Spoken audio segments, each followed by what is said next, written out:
अस्सलाम वालेकुम फ्रेंड्स। तो क्या हाल चाल है यार। उम्मीद करता हूँ आप सब खैरियत से हैं। आज आपके लिए 10 डिज़ाइन लेके आया हूँ। उम्मीद करता हूँ ये पसंद आएंगे। पहले वाला ये हाल का है, ये भी एक हाल का डिज़ाइन है, लेकिन ये बेडरूम में भी बन सकता है।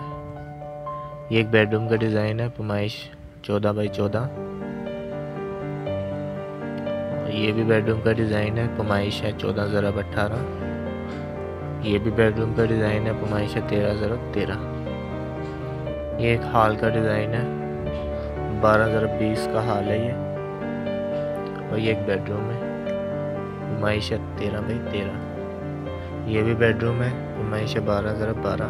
13x13 में भी बन जाएगा। ये भी एक बेडरूम है, 12x18 इसकी पैमाइश है। और ये लास्ट में एक बेडरूम 12x12। तो उम्मीद करता हूँ डिज़ाइन आपको पसंद आएंगे। डिज़ाइन पसंद आते वीडियो को लाइक कीजिएगा और हमारे चैनल को सब्सक्राइब कर लीजिएगा। तो मैं चलता हूँ, इंशाल्लाह मिलेंगे नेक्स्ट वीडियो में। तब तक के लिए अल्लाह हाफिज़।